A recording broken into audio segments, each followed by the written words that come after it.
Welcome po sa BIMS App Tutorial 09. Sa video na ito, pag-uusapan natin ang COA and AIP Reference and Subcategory Setup Tile ng BIMS App. Ang module na ito ang centralized setup area para sa financial classification, budgeting references, and reporting structure ng BIMS.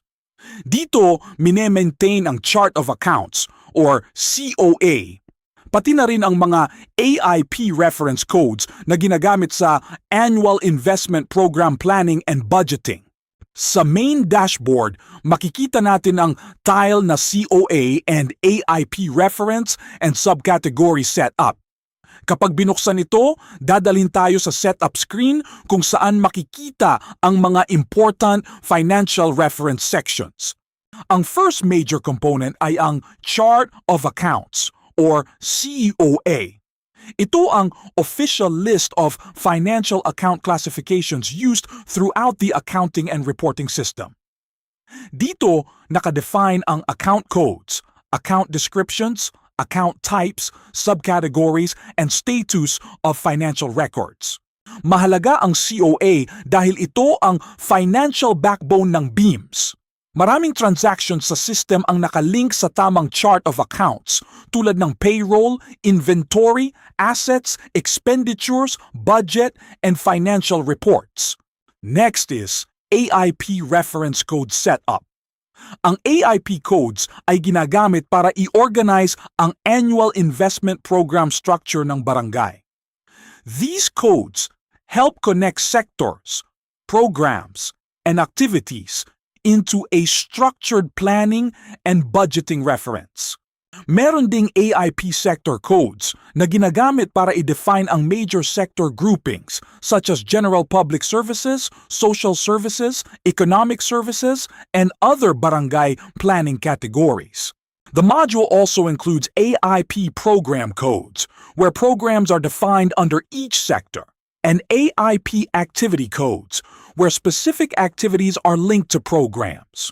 Together, the AIP setup helps the barangay organize planning, budgeting, and reporting in a consistent way.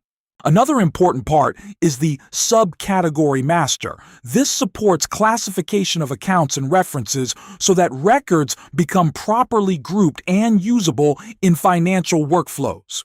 The system can automatically generate AIP codes using sector, program, and activity combinations. This reduces manual typing errors and helps maintain consistency in the AIP structure. The module also supports header rows, which help visually organize financial classifications. There are also insert position controls, so records can be inserted above or below selected rows when arranging the structure.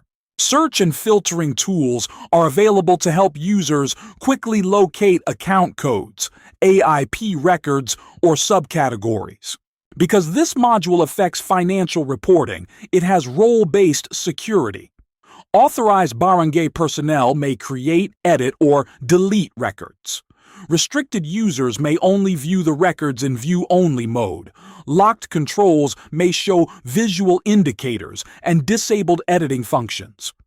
This module directly affects important reports such as RAO, SOAOB, SBAA, annual budget, records of expenditures, and AIP reports.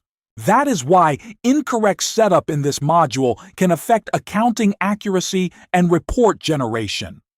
Only authorized personnel should modify financial classifications. Sa right side, makikita ang Chart of Accounts and AIP Setup Overview Help Panel.